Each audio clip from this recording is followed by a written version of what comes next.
On this episode of our Axis and Allies Global 1940 2nd Edition tutorial series, we're going to go over some of the basic strategies or some of the basic options for each of the powers. This will be a little mini series within the greater tutorial series.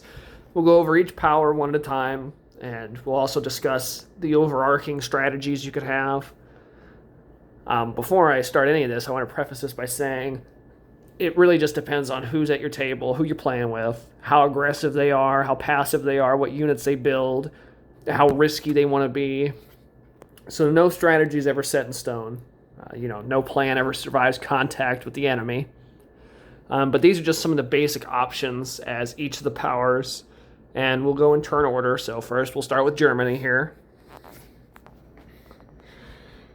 So as Germany on turn one, you have, there's some things you got to do. You kind of got to do your homework first. First thing you need to do is you need to take out France. Paris has to go. You don't want them to survive any longer than necessary. I don't like risking it. Some people advocate going for all three of the French territories. And it could definitely be done, but it's risky because you're pulling troops away from Paris. All the troops you use to attack Normandy or southern France are troops that aren't moving into Paris. So it could work, might not. I typically don't like taking the risk. It's not like the French units are going to do much anyway. And your other main thing as Germany is, on turn one, you need to sink these 6 British ships. 2 battleships, 2 cruisers, a destroyer, and a French cruiser. Those have to go. You don't really want those puttering around the Atlantic. It's not like they'll cause any major problems early on, but later in the game, once the United States is involved, they're going to speed up any potential landings in France or Norway or North Africa if they have that fleet. Let alone causing trouble for the Italians, which are already going to have a rough game if your British player knows what they're doing. But aside from any of the turn one shenanigans, I'm not going to go super in depth. I'm not going to say, oh, you need to move this unit here or this unit there. There's plenty of other videos on here talking about that, and I find that very granular and very boring. Just kind of figure it out. It comes through experience. Everyone has slightly different openers. But this is going to be more about the basic directions you can go in. So as Germany, I see it as 3. You have 3 main options, and within those, you have a few sub-options. So the first option is you go west. You push towards the United Kingdom. You go for Sea Lion. I don't like Sea Lion. I don't think Sea Lion is likely to work in the early game, and even if it does, you're bringing the United States and the Soviet Union in the war if it works. And you also just spend a bunch of money on this fleet that you might not get any use out of. You might just lose it shortly after. London is really hard to hold on to if the Americans are committed to retaking it. So I don't like Sea Lion, but it's an option. You can also feint Sea Lion, so you still build your transports. You still look like you're going to do Sea Lion. But instead of actually landing there in the UK, you take your ships, you park them here, and then you go 1, 2, 3 to Sea Zone 127, and you land them in Leningrad and take it. So, I like that a little bit more, but I favor the more direct approach if I'm going east. Also, if you're building ships, you could use those for the southern strategy. You could send them down to take Gibraltar, or drop troops in Northwest Africa. Again, that's a really exposed position, especially if the British have any ships left or planes. It's even worse if the Americans are involved in the war at this point. Naval-focused strategies as Germany, I'm just not a fan of. Moving on, the second option, which I think is slightly better, but I still don't like it, is a southern strategy. So this revolves around the Mediterranean, North Africa, and eventually the Middle East. You could go about this in a couple different ways. Either going into southern France and using that to build up some transports, or taking Yugoslavia or Greece and building a minor industrial complex there, and then building your ships in Sea Zone 96, 96, 97.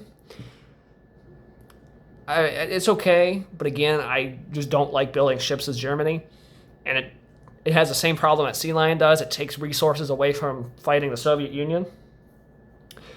But you do have a national objective down there for taking Cairo, or for keeping a ground unit in Egypt.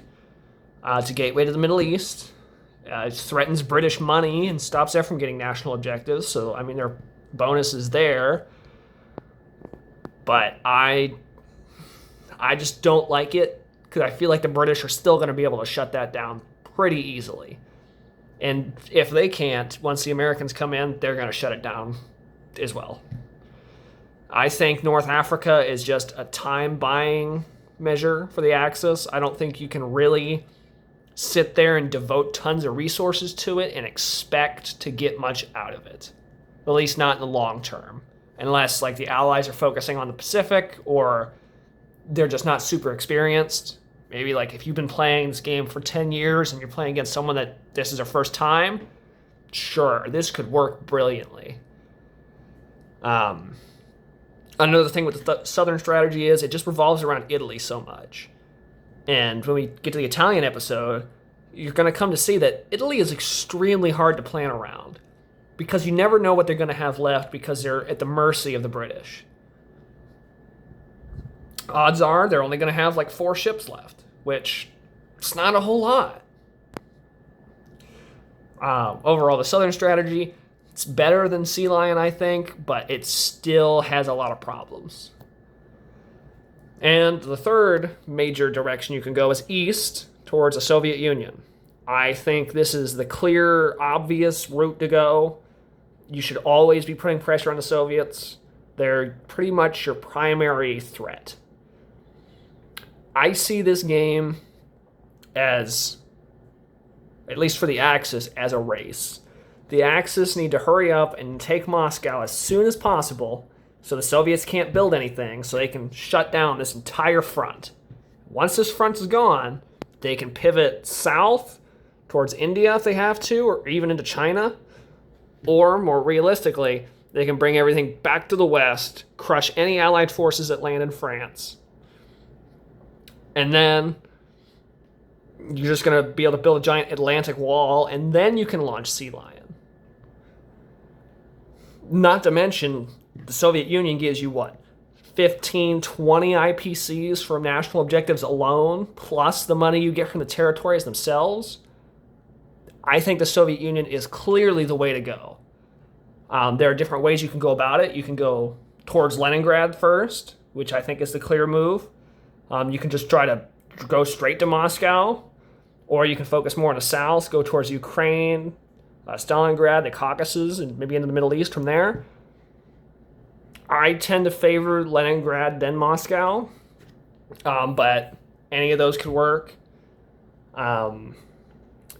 Timing is important. Sometimes, like, you can go in turn 1, and potentially it can work. You need to coordinate with Japan. Japan can really help out. You know, the Soviets have 20 units over here.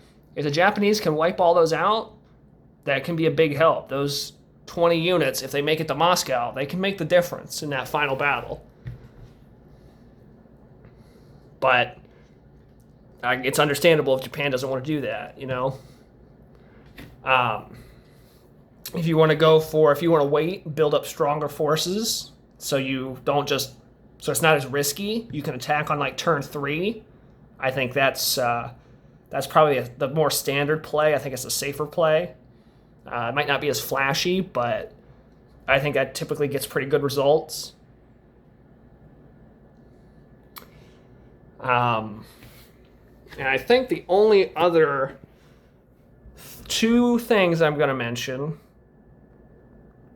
and they're parts of the Southern strategy mixing with Sea Lion and attacking the Soviet Union. So you could, in theory, after you take France, go through Spain into Gibraltar to cut off the Mediterranean.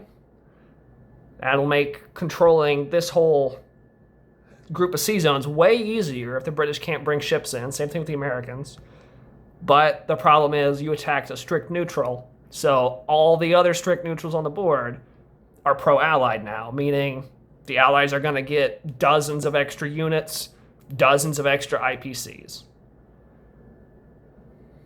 So I tend not to recommend that, depending on who you're playing with. If you're playing with new people, sure, do it just to give them an advantage. Why not? But if you're playing a serious game, I would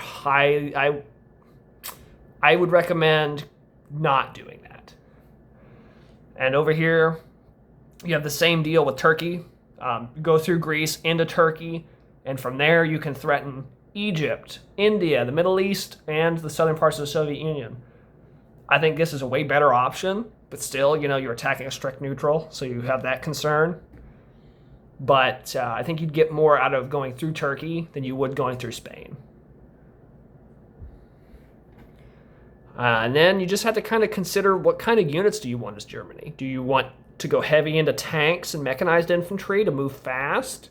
That's one of the things I prefer. Do you want a lot of infantry and artillery to sustain casualties? That's really good too. Some people like to go heavy into an air force. I've heard of a strategy called Dark Skies, I think it's called, where you just stack tons of strategic bombers and use those to level all kinds of factories and stuff. That could be neat. I don't think I would want to do that, but that'd be neat to watch. Some people like building a bunch of ships, like if you're going for Sea Lion. Again, I don't favor Sea Lion, but some people do. Some people at least think the threat of Sea Lion is worth it in and of itself, and there's some merit to that. But generally, as Germany, I think you're pretty hemmed into those three main options: east, west, or south.